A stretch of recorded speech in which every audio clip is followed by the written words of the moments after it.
This shit might sound crazy to some of y'all, but I'ma tell you right now, Destroy Lonely is in his prime. Well, his second prime, at least. If you were tapped into opium in the last year, like before Lone dropped See You Soon, you're certainly no stranger to the statements like Lone is washed, Ken is better than Lone, Love Lasts Forever was a flop. Well, Destroy Lonely throughout 2025 has not only beat the allegations that he's washed, but he solidified his status as an equal to Ken Carson. Let's go back to how he started this, the SoundCloud only EP known as. On June 5th, 2025, we had known that Broken Hearts 3 was in the works. We were waiting for it and Homicide Lifestyle 2 to drop, after two decent drops from the other half of Opium. Those drops were More Chaos by Ken Carson and arguably the biggest drop of the year, I Am Music by Playboi Carti, of course. But randomly, on June 5th, Lone dropped an EP on Twitter, Tumblr, and SoundCloud called See You Soon. At first, the 5 tracks didn't look like anything we'd seen before, but little did we know, this would be one of, if not, the best EP dropped by a member of Opium. The tracklist featured the songs Nylon, SDP, See Your Face, Super Serum, and the long-awaited snippet, 00 Dark Side, which was officially dropped as SRT BBL. To say that this project was great is an understatement. In my opinion, it's nearly better than Broken Hearts 3. The only advantage that Broken Hearts 3 has is that it's longer. Apart from that, this project is basically on equal footing with Broken Hearts 3. And the craziest part about this album, bro, it has a top 3 Lone and Ken song, bro. And no, I'm not about to debate that, bro. You can't sit here and tell me that SRT BBL isn't one of their best. Not to mention, it also has a top 5, that's a bit of a stretch, top 10 Lone song with SDP, which perfectly uses the sample that it was given. In my opinion, it's nearly better than Travis's song. Nearly. But since it's the original, it gets a pass. Apart from that, Lone's song is nearly better. This EP released to critical acclaim, with people asking for it on streaming till this day. Next, we got the main event. For months, Lone was teasing the album and giving us snippets.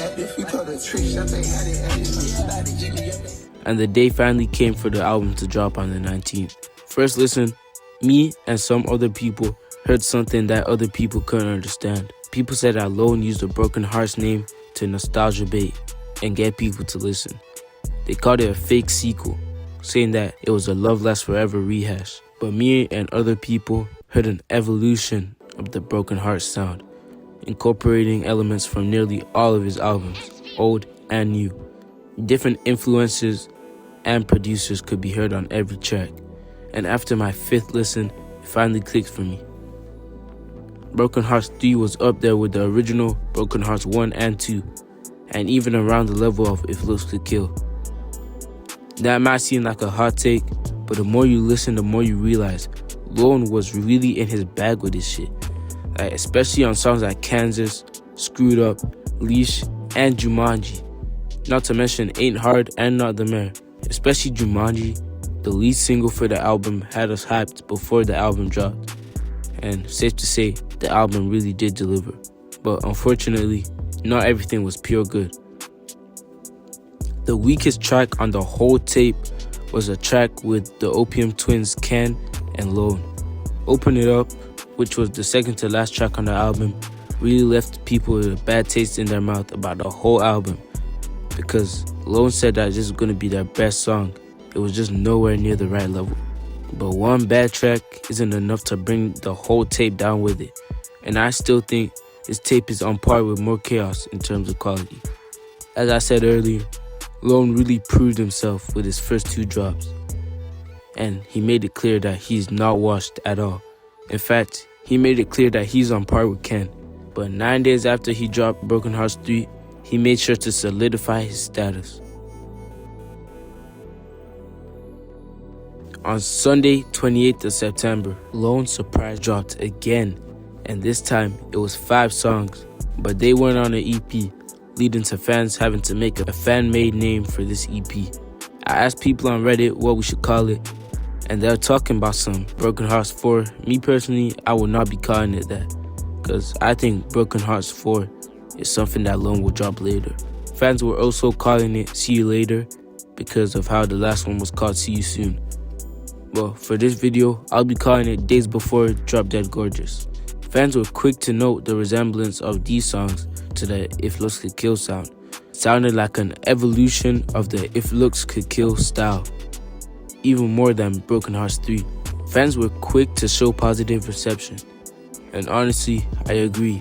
Fans were even saying how these songs are so good, they would have made Broken Hearts 3 better, which I can honestly understand. My only concern is that if he added these to Broken Hearts 3, people would have said it was too bloated, like they did to Love Lasts Forever. The 5 songs on Days Before DG... I'm not calling it that. The 5 songs on Days Before Drop Dead Gorgeous are With My Bitch, Sip Too Much, Hide It, Exorcist, and Rose Gold Eyes. In my opinion, the standouts are With My Bitch and Rose Gold Eyes. They just sound like things Prime Lone would make, which leads to my final point of the video. Destroy Lonely might be in his second prime, and he's dropped 3 amazing projects this year with no signs of slowing down. With Drop Dead Gorgeous and his collab tape with Ken Carson still on the way.